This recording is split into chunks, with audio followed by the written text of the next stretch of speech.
అందరికీ నమస్కారం.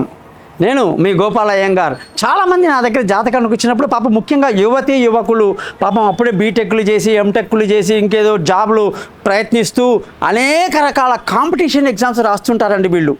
వీళ్ళకి కొందరికైతే ప్రభుత్వ ఉద్యోగం రాకపోతే ఇంకా జీవితం వ్యర్థం అన్న పరిస్థితిలో చదువుకుంటూ ఉంటారండి. ఎన్నో కోచింగ్ సెంటర్లకు వెళుతుంటారు, దూర దేశాలకు వెళ్తారండి. ముఖ్యంగా ఈ ఐఏఎస్ సివిల్స్ రాయడానికి ఢిల్లీ వెళ్ళిపోతారండి. రెండు సంవత్సరాలు అక్కడే ఉండిపోతారండి, తల్లిదండ్రులకు దూరంగా ఏదో ఎక్కడో తింటూ ఎన్నో కష్టాలు పడుతూ. మరి ఇంత కష్టపడుతున్నాం కదా, మరి మాకు ఖచ్చితంగా గవర్నమెంట్ జాబ్ వస్తుందా, మేము బాగా సెటిల్ అవుతామా అన్న ఆలోచనలతో చాలామంది విద్యార్థులు మన దగ్గర ఎగ్జామ్ రాసే పిల్లలందరూ కూడా మన జాతకానికి వస్తుంటారన్నమాట. ఓకే, జాతకపరంగా 100% మీకు గవర్నమెంట్ జాబ్ ఉందా, అందులో స్టేట్ గవర్నమెంట్ జాబ్ ఉందా, సెంట్రల్ గవర్నమెంట్ జాబ్ ఉందా, ప్రైవేట్ జాబ్ ఉందా కూడా మనం క్లియర్గా చెప్పొచ్చు.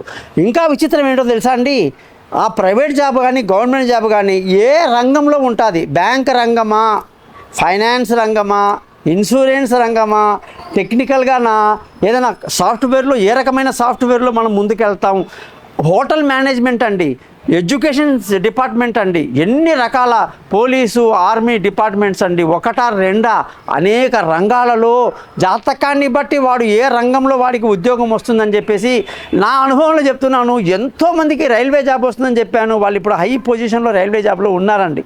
ఒక అబ్బాయికి అయితే నా జాతకం చూసి చెప్పా, నాయనా నీకు బ్యాంకులో ఉద్యోగం ఉందిరా, అందులో కూడా ఆంధ్రా బ్యాంకులో ఉందంటే నవ్వాడు వాడు.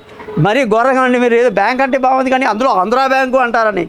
100% ఆంధ్రా బ్యాంకులో జాబ్ వచ్చింది. వాళ్ళ మంచి మేనేజర్ పొజిషన్లో చాలా చిన్న వయసులో చాలా ఉన్నత స్థితిలో అబ్బాయి ఉన్నాడు. వాడికి మాకు ఆశీస్సులు బాగున్నాయన్నమాట అబ్బాయికి. అలాగా చాలా పొలైట్గా ఉంటాడు అబ్బాయి. ముఖ్యంగా నేను చెప్పేది ఏంటంటే, ఇంత కష్టపడి చదువుతున్నారు కదా, ఓకే జ్యోతిషపరంగా మీకు అన్ని రకాలుగా నేను సహాయం చేస్తాను, మీకు ఏం చేయాలి, ఏ పరిహారం చేయాలో చెప్తాను. మీరు మాత్రం చదివేటప్పుడు కొన్ని ముఖ్యమైన అంశాలు గుర్తుపెట్టుకోండి. మీ మనసులో తిండి ఆలోచన రాకూడదు. నోట్లో ఒక చూయింగ్ గమ్, ఒక పెప్పర్మెంట్, ఒక లవంగం, ఒక ఇలైచి ఎప్పుడూ ఉండాలి చదివేటప్పుడు. అప్పుడు తిండి మీద ధ్యాస పోదండి.